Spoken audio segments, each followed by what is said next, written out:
اعوذ باللہ من الشیطان الرجیم بسم اللہ الرحمن الرحیم۔ اللہ تبارک و تعالیٰ کے نام سے شروع جو بڑا مہربان اور نہایت رحم کرنے والا ہے۔ ساتویں آسمان پر بنا اللہ تبارک و تعالیٰ کا ایک ایسا مقدس گھر جہاں صبح و شام 70,000 فرشتے اللہ تبارک و تعالیٰ کی حمد و ثنا اور عبادت میں مصروف رہتے ہیں۔ پیارے دوستو، جس طرح زمین پر رہنے والی ہر مخلوق کے لیے اللہ تبارک و تعالیٰ نے ایک مقدس گھر بنایا ہے، اور زمین پر رہنے والی ہر مخلوق اس مقدس گھر یعنی خانہ کعبہ کی طرف رک کر کے عبادت الہی میں مشغول رہتی ہے، اور ہر مسلمان خانہ کعبہ کی طرف رک کر کے نماز ادا کرتا ہے۔ اسی طرح آسمانوں پر اللہ تبارک و تعالیٰ نے اپنا ایک مقدس گھر بنایا ہے جو کہ فرشتوں کی عبادت کے لیے مقرر ہے، جس کو بیت المعمور کہا جاتا ہے۔ پیارے دوستو، جب اس کائنات کے اندر انسانوں کی تخلیق نہیں ہوئی تھی، اس وقت اس کائنات کے اندر صرف دو مخلوقات موجود تھی، ایک جنات اور دوسرا اللہ تبارک و تعالیٰ کے برگزیدہ فرشتے۔ اس وقت یہ دونوں مخلوقات اللہ تبارک و تعالیٰ کی عبادت کیا کرتی تھی۔ فرشتوں کے لیے اللہ تبارک و تعالیٰ نے ساتویں آسمان پر ایک مقدس گھر بنایا جس کو بیت المعمور کہا جاتا ہے۔ بیت المعمور کی شکل و صورت خانہ کعبہ جیسی ہے۔ جس طرح اس روئے زمین پر خانہ کعبہ کے گرد لوگ طواف کرتے ہیں، اسی طرح آسمانوں پر بیت المعمور کے گرد 70,000 صبح اور 70,000 شام فرشتے طواف کرتے ہیں۔ روایات میں آتا ہے کہ جو 70,000 فرشتے صبح بیت المعمور کا طواف کرتے ہیں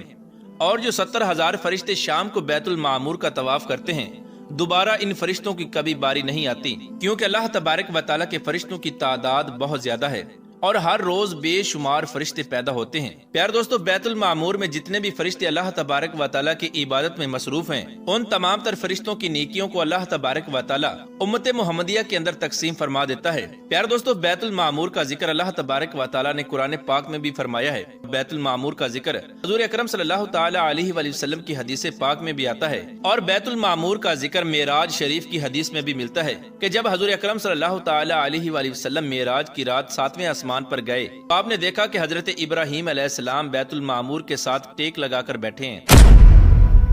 جب حضور اکرم صلی اللہ تعالی علیہ وآلہ وسلم نے بیت المعمور کو دیکھا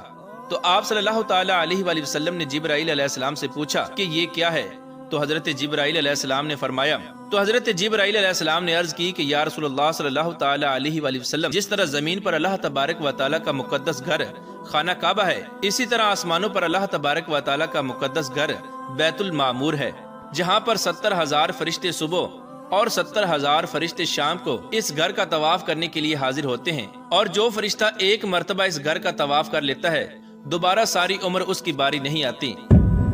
اس کے بعد آپ صلی اللہ تعالی علیہ وآلہ وسلم نے دیکھا کہ بیت المعمور کے اندر کچھ فرشتے قیام کی حالت میں اللہ تبارک و تعالیٰ کی عبادت کر رہے ہیں، اور کچھ فرشتے رکوع کی حالت میں اللہ تبارک و تعالیٰ کی عبادت میں مصروف ہیں، اور کچھ فرشتے سجدے کی حالت میں اللہ تبارک و تعالیٰ کی عبادت میں مصروف ہیں، اور کچھ فرشتے قعدے کی حالت میں عبادت الہی میں مصروف ہیں۔ تو آپ صلی اللہ تعالی علیہ وآلہ وسلم نے حضرت جبرائیل علیہ السلام سے پوچھا کہ یہ کیا کر رہے ہیں؟ تو حضرت جبرائیل علیہ السلام نے عرض کی کہ یا رسول اللہ صلی اللہ تعالی علیہ وآلہ وسلم، یہ فرشتے نماز ادا کر رہے ہیں، اور ان میں سے جو فرشتہ جس حالت میں اللہ تبارک و تعالیٰ کی عبادت کر رہا ہے، یہ قیامت تک اسی حالت میں رہے گا۔ حضور اکرم صلی اللہ تعالی علیہ وآلہ وسلم کو فرشتوں کی یہ عبادت بہت پسند آئی، اور فرشتوں کا اللہ تبارک و تعالیٰ کی عبادت کرنے کا یہ نرالا انداز حضور اکرم صلی اللہ تعالی علیہ وآلہ وسلم کو بہت پسند آیا۔ پیارے دوستو، اس کے بعد جب حضور اکرم صلی اللہ تعالی علیہ وآلہ وسلم معراج کی رات اللہ تبارک و تعالیٰ کی بارگاہ میں حاضر ہوئے اور اللہ تبارک و تعالیٰ سے ملاقات فرمائی اور اللہ تبارک و تعالیٰ کے دیدار کا شرف حاصل کیا، تو اس وقت اللہ تبارک و تعالیٰ نے اپنے پیارے محبوب حضرت محمد مصطفیٰ صلی اللہ تعالی علیہ وآلہ وسلم کو ایک بہت ہی خوبصورت تحفہ عطا فرمایا، اور وہ تحفہ 50 نمازوں کا تحفہ تھا، جو کہ بعد میں کم ہو کر 5 نمازیں رہ گئیں۔ ان 5 نمازوں کے تحفے کے اندر اللہ تبارک و تعالیٰ نے ان تمام تر فرشتوں کی تمام تر عبادات کو شامل فرما دیا، جو عبادات فرشتے بیت المعمور میں کر رہے تھے اور جو اللہ کے محبوب کو بہت زیادہ پسند آئی تھیں۔ لہٰذا جب ہم نماز پڑھتے ہیں تو نماز کی حالت میں ہم لوگ قیام بھی کرتے ہیں،